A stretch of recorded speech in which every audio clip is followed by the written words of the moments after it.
Asif, BNP chairperson সাবেক প্রধানমন্ত্রী বেগম খালেদা জিয়া দীর্ঘদিন ধরে অসুস্থ রয়েছে এবং তার দুটি মামলা সাজা হওয়ার কারণে কিন্তু কারাবন্দী ছিলেন এবং সরকারের বিশেষ ক্ষমার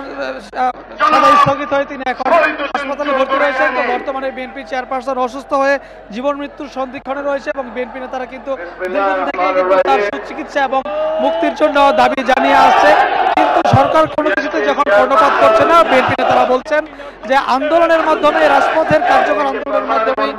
তাদের যে দাবি, সেই দাবি তারা আন্দোলন করবে এবং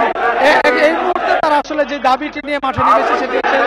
খালেদা জিয়ার নিঃশর্ত মুক্তি। অর্থাৎ তারা বলছেন যে অন্যায় তারা যে মামলায় খালেদা জিয়াকে সাজা দেওয়া সেটা একটি মিথ্যা এবং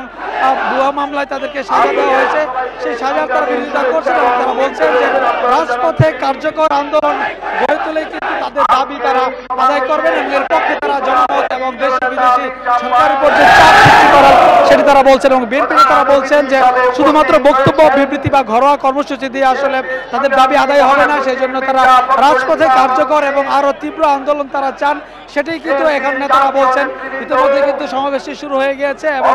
ঢাকা সহ ঢাকার আশপাশের জেলাগুলো থেকে নেতাকর্মীরা এই সমাবেশে তারা যোগ দিয়েছে এবং কেন্দ্রীয় নেতারা তারা মঞ্চে বক্তব্য রাখছেন এবং আমরা দেখতে পাচ্ছি যে এক পাশে ফকিরাপুল এবং অন্য পাশে কাকরাইল মোড় পর্যন্ত কিন্তু সমাবেশের ব্যাপ্তি ঘটেছে এবং বিপুল সংখ্যক নেতাকর্মী তারা জড়ো হয়েছেন এবং বিএনপির অঙ্গ সহযোগী সংগঠনের নেতাকর্মীরা কিন্তু বিভিন্ন মিছিল স্লোগান দিয়ে এবং খালেদা জিয়ার মুক্তির যে দাবি, সেই দাবিতে তারা কিন্তু পুরো সমাবেশ এলাকা মুখর করে রেখেছেন। হাসিব, এখনো সমাবেশটি চলছে। বিএনপির স্থায়ী কমিটি, বিএনপির মহাসচিব মির্জা ফখরুল ইসলাম আলমগীর প্রধান অতিথি হিসেবে বক্তব্য রাখবেন এবং পরবর্তীতে হয়তো বা কোনো দিক নির্দেশনা কর্মীদের জন্য দেবেন। ততক্ষণ আমরা এই সমাবেশে রয়েছে এবং আপনার মাধ্যমে দর্শকদেরকে জানিয়ে দেবো।